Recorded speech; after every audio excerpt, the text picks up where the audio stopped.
Welcome to SERC the family of learning. आज ही हम लोगों का तीसरा क्लास है। बिहार बोर्ड में हर बार पूछे जाने वाले सबसे महत्वपूर्ण प्रश्न को हम लोग देखते हैं, डिटेल में बात करते हैं। तो आप लोग इसी प्रकार जुड़े रहें। आपने पिछला वीडियो अगर नहीं देखे हैं तो आप जरूर प्लेलिस्ट में जाएं, पिछला वीडियो देख लें, फिर इस लेक्चर सीरीज को जारी रखें। आपके एग्जाम के पॉइंट ऑफ व्यू से बहुत ही महत्वपूर्ण लेक्चर सीरीज है, जरूर देखें। प्यारे बच्चों, बिना वक्त गवाए हम लोग प्रश्नों पे चलते हैं। अ, आपके लिए सीरीज का अगला प्रश्न है, सुपोषी पोषण के लिए आवश्यक है। ऑप्शन देखते हैं, क्लोरोफिल, CO2 और H2O, सूर्य प्रकाश, इनमें से सभी। हम अगर बात करें सुपोषी पोषण का, तो सुपोषी पोषण पौधों में होता है। पौधों में अगर देखें तो प्रकाश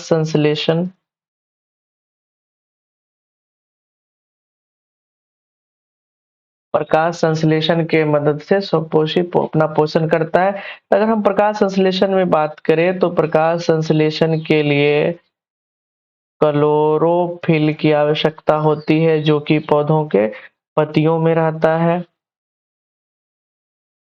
वातावरण से कार्बन डाइऑक्साइड भी उनको चाहिए। H2 यानी कि जल की भी आवश्यकता पड़ती है, और सूर्य से सनलाइट भी चाहिए। इन सब चीजों को लेकर पेड़ पौधा अपना भोजन तैयार करता है। इन सब चीजों को लेकर पेड़ पौधा अपना भोजन तैयार करता है, तो ग्लूकोज का निर्माण होता है। अगर हम इसका समीकरण कल भी देखे थे, आज भी देख लेंगे। H2O, C6H12, O6 प्लस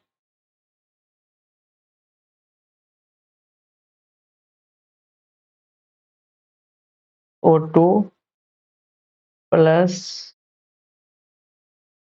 फिर से हम इरेज कर दे रहे हैं, फिर से लिख रहे हैं, O2 प्लस H2O। आप बैलेंस कर सकते हैं, बैलेंस करने की भी आवश्यकता है नहीं, आप खुद से कर लेंगे इन सब चीजों को। यहाँ पर आवश्यकता होती है सनलाइट की और क्लोरोफिल की आवश्यकता होती है। इसके लिए इसका सही आंसर हो जाएगा इनमें से सभी। आप समीकरण को हमेशा ध्यान में रखेंगे, बोर्ड द्वारा पूछे जाते हैं प्रश्न, तो वहां पे आप सब्जेक्टिव प्रश्न में भी इन चीजों का मेंशन करना जरूरी होता है। तो चलिए अगला प्रश्न हम लोग देखते हैं। अगला प्रश्न है, श्वसन का अंतिम उत्पाद है। श्वसन का अंतिम उत्पाद है। ऑप्शन है कार्बन डाइऑक्साइड और जल, कार्बन डाइऑक्साइड और ऊर्जा, जल और ऊर्जा, कार्बन डाइऑक्साइड, जल और ऊर्जा। अगर हम श्वसन की बात करें, अगर हम थोड़ा सा श्वसन का समीकरण लिखें, तो ग्लूकोज जो है ऑक्सीजन की उपस्थिति में, ऑक्सीजन की उपस्थिति में कार्बन डाइऑक्साइड,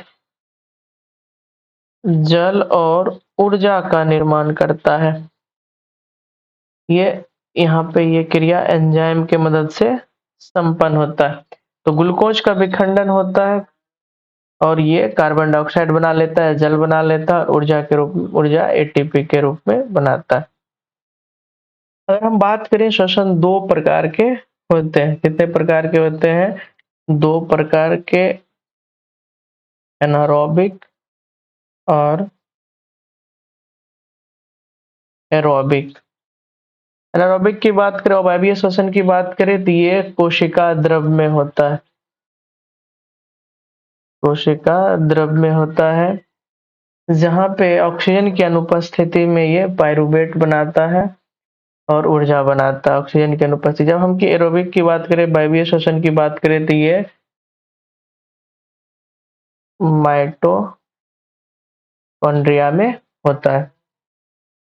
अगर हम देखें समीकरण श्वसन का, तो श्वसन के अंतिम उत्पाद के रूप में हमें प्राप्त हो जाता है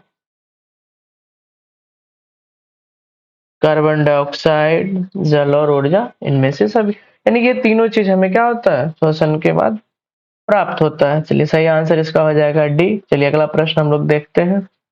दांत का ऊपरी परत है। ऑप्शन है डेंटाइन, इनेमल, अस्थि और क्राउन।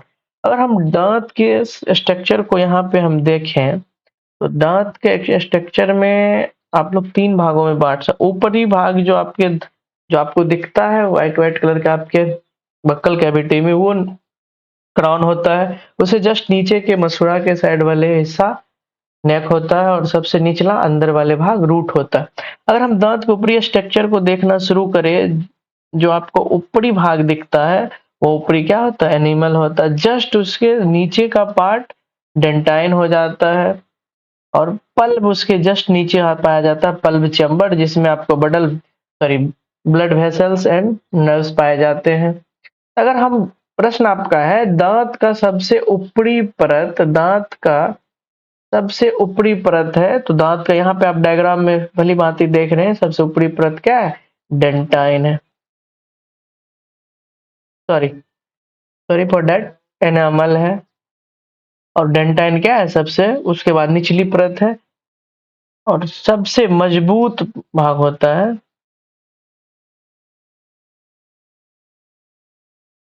सबसे मजबूत होता है हमारे शरीर का अंग, ये सबसे मजबूत अंग ये होता है। इसका सही आंसर हो जाएगा एनामेल हो जाएगा। चलिए अगला प्रश्न हम लोग देखते हैं। मानव आहार नाल का सबसे लंबा भाग है। ऑप्शन है, पहला अमाशय, दूसरा छोटी आंत, तीसरा ग्रास नली, चौथा बड़ी आंत।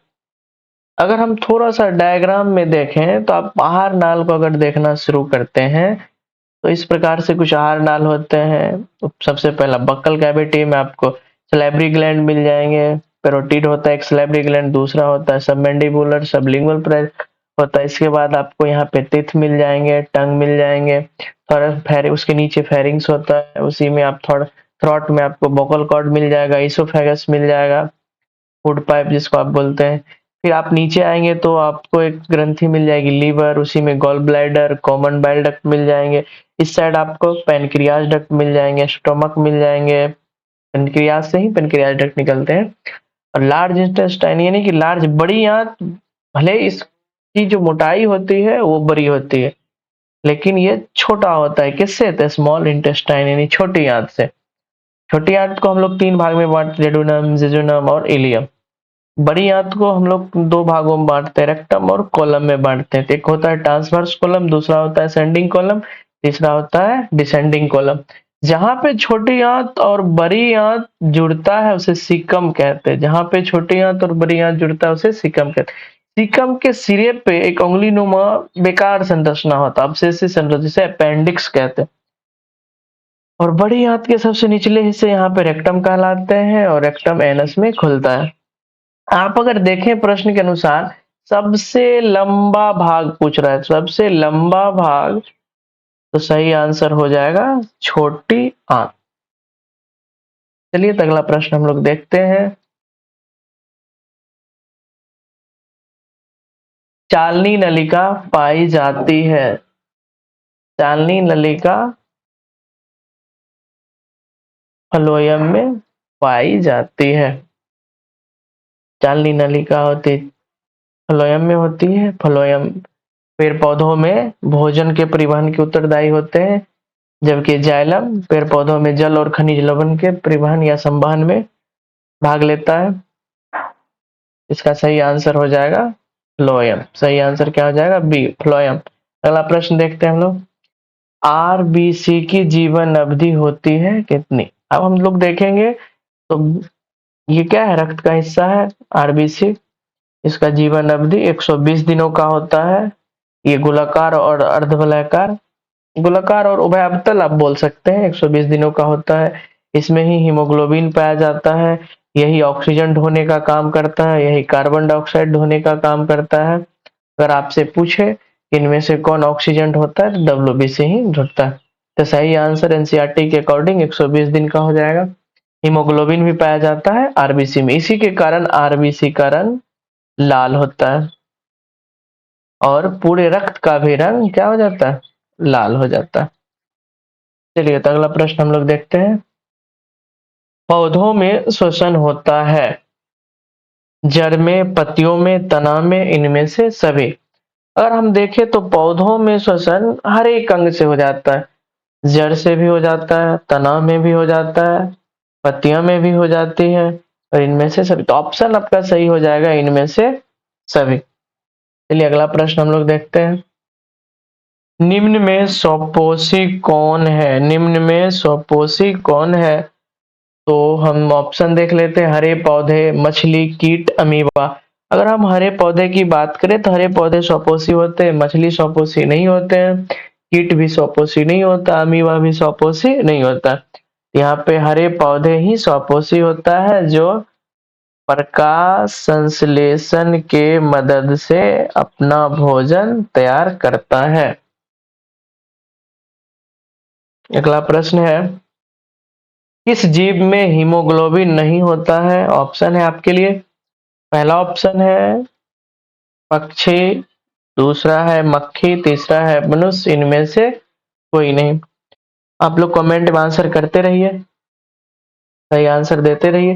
अगर हम पक्षी की बात करें तो आप पक्षी को देखे होंगे, तो पक्षी के में भी रक्त क्या होता है? लाल होता है। ब्लड क्या होता है? लाल होता है, यानी कि इसमें हीमोग्लोबिन है। अगर हम मक्खी की बात करें तो मक्खी का रक्त लाल नहीं होता है, और रक्त का लाल होना हीमोग्लोबिन जिम्मेदार होता है।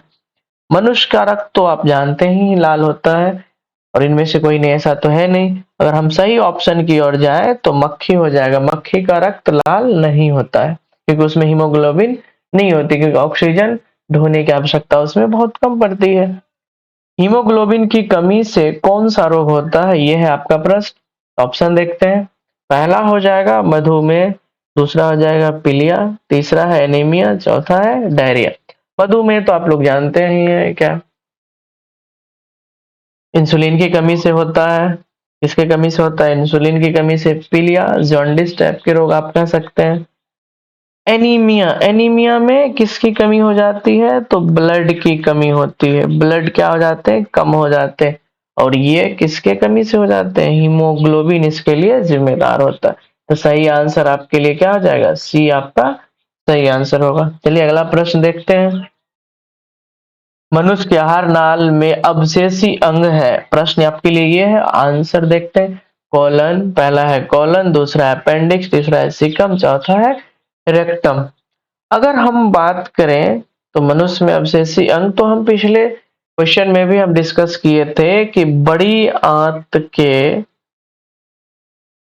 सिक्कम वाले स्थान पे, बड़ी आंत के सिक्कम वाले स्थान पे आपको एक उंगली नुमा संरचना अपेंडिक्स दिखता है, जो किसी काम के हम लोगों के शरीर में नहीं है, अवशेषी अंग है। हाँ, पूर्वजों में हमारे आदि मानव जो पूर्वज थे उसमें ये हो सकता है सही ढंग से काम करता हो, क्योंकि ये सेलुलोज के पाचन के लिए जिम्मेदार था। बट अब हम लोगों के भोजन में सेलुलोज नहीं होता है, तो अपेंडिक्स जो है एक अवशेषी अंगों के रूप में हम लोगों के शरीर में रह गया है। कभी कभी इनमें इन्फेक्शन की वजह से इसमें सूजन आ जाते हैं, जिसे ऑपरेशन करके निकालने की आवश्यकता पड़ जाती। तो मनुष्य के आहार नाल में अवशेषी अंग है अपेंडिक्स, जो बड़ी आंत और छोटी आंत के जोड़ यानी कि सिकम के सिरे पे उंगलीनुमा संरचना होती है। चलिए अगला प्रश्न देखते हैं। निम्नलिखित में से कौन ट्रिप्सिन एंजाइम का कार्य है? अब वसा का पाचन लैपेज करता है। प्रोटीन का पाचन कौन करता है? ट्रिप्सिन करता है। पेप्टाइड में बदल देता है, प्रोटीन को किस में बदल देता है? पेप्टाइड में बदल देता है। तो सही आंसर आपका हो जाएगा प्रोटीन का पाचन। अगला प्रश्न है, ऑक्सीजन का वाहक कौन है? O2 का वाहक हमारे शरीर में कौन है? नहीं, WBC हमें रोग से लड़ने की क्षमता प्रदान करते हैं। इसकी जीवन अवधि होती है, आप 1 वीक या 10 to 12 डे रख सकते हैं, और बहुत सारे अलग अलग बुक में इसका जो जीवन अवधि होते हैं अलग अलग डाटा दिए हुए रहते हैं। आप अप्रोक्स मान इसी पे आप रख सकते हैं, 1 वीक से लेके 10 से 12 दिन तक रख सकते हैं। WBC 120 दिनों का होता है। लसिका भी रोग से लड़ने की क्षमता प्रदान करता है। ये अगर हम बात करें आरबीसी की, तो आरबीसी में ही आपको हीमोग्लोबिन पाया जाता है, और हीमोग्लोबिन ही ऑक्सीजन से जुड़ के ऑक्सी हीमोग्लोबिन बनाता है, जो हर एक कोशिका तक लेके पहुंचता है, और हर एक कोशिका में उपस्थित कार्बन डाइऑक्साइड से जुड़ के फिर ये बना लेता है कार्बोक्सी हीमोग्लोबिन। तो ऑक्सीजन हो या कार्बन डाइऑक्साइड दोनों का वाहक होता है आरबीसी। सही आंसर आपका बी हो जाएगा। चलिए अगला प्रश्न हम लोग देखते हैं। मुख गुहा में आहार का कौन सा भाग पाचन होता है? प्रोटीन? जी नहीं, प्रोटीन का पाचन नहीं होता है, प्रोटीन अमाशय में जाके पचता है। वसा का भी पाचन अमाशय में होता है। न्यूक्लिक अम्ल का पाचन छोटी आंत में होता है। बच जाता है आपका कार्बोहाइड्रेट। कार्बोहाइड्रेट का पाचन आप मुख गुहा में शुरू हो जाता है लार में उपस्थित एमाइलेज और एमाइलेज के मदद से। चलिए अगला प्रश्न हम, सही आंसर इसका हो गया बी। और अगला प्रश्न हम लोग देखते हैं। पौधों में भोजन के रूप में जमा रहता है, आपके लिए प्रश्न है, ऑप्शन है glucose, protein, starch, fatty acid. देखिए फैटी एसिड तो होने से रहा, ग्लूकोज का तो पौधा निर्माण करता है प्रकाश संश्लेषण की मदद से, और प्रोटीन तो होने से रहा। तो स्टार्च के रूप में उसी कार्बोहाइड्रेट को जमा करके रखता है, उसी ग्लूकोज को पौधे अपने अंदर स्टार्च के रूप में जमा रखता है। सही आंसर हो जाएगा सी। आज के लिए हम लोग इतना ही प्रश्न रखेंगे, अगले क्लास का आप लोग इंतजार करिए। Thank you for watching, have a nice day. इसी प्रकार आप हमसे जुड़े रहिए, किसी भी तरह के कोई भी दिक्कत होती है तो आप हमें सोशल मीडिया पे SCRC नेट करके फॉलो कर सकते हैं, फेसबुक, इंस्टा, ट्विटर और यूट्यूब पे भी आप हमारे चैनल से आप जुड़ सकते हैं।